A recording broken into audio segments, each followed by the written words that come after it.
भारतीय संविधान की प्रस्तावना सामान्यतः देश के संविधान के उद्देश्यों को प्रकट करने हेतु सबसे पहले प्रस्तावना प्रस्तुत की जाती है। हमारे भारत देश के संविधान की रचना भी कुछ इसी प्रकार की है। भारतीय संविधान की प्रस्तावना अमेरिकी संविधान से प्रभावित है तथा विश्व की सर्वश्रेष्ठ प्रस्तावना है। इस प्रस्तावना को स्वतंत्र भारत के प्रथम प्रधानमंत्री पंडित जवाहरलाल नेहरू जी ने 13 दिसंबर 1946 को संविधान सभा में प्रस्तुत किया। इस प्रस्तावना से भारतीय संविधान का सार, अपेक्षाएं, उद्देश्य, उसका लक्ष्य तथा दर्शन प्रकट होता है। प्रस्तावना यह घोषणा करती है कि भारतीय संविधान अपनी शक्ति सीधे जनता से प्राप्त करती है। इस कारण यह विश्व प्रसिद्ध प्रस्तावना हम भारत के लोग इस वाक्य से शुरू होती है।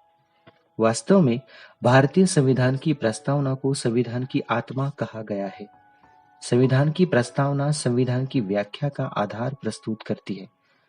यह संविधान का आईना है जिसमें पूरे संविधान की एक झलक दिखाई देती है।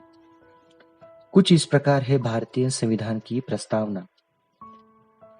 हम भारत के लोग भारत को एक संपूर्ण, प्रभुत्व संपन्न, समाजवादी, पंथनिरपेक्ष, लोकतंत्रात्मक गणराज्य बनाने के लिए तथा उसके समस्त नागरिकों को सामाजिक, आर्थिक और राजनीतिक न्याय, विचार अभिव्यक्ति, विश्वास, धर्म और उपासना की स्वतंत्रता, प्रतिष्ठा और अवसर की समता प्राप्त कराने के लिए तथा उन सब में व्यक्ति की गरिमा और राष्ट्र की एकता और अखंडता सुनिश्चित करने वाली बंधुता बढ़ाने के लिए दृढ़ संकल्प होकर अपनी इस संविधान सभा में आज तारीख 26 नवंबर 1949 को एतद द्वारा इस संविधान को अंगीकृत, अधिनियमित और आत्मार्पित करते हैं।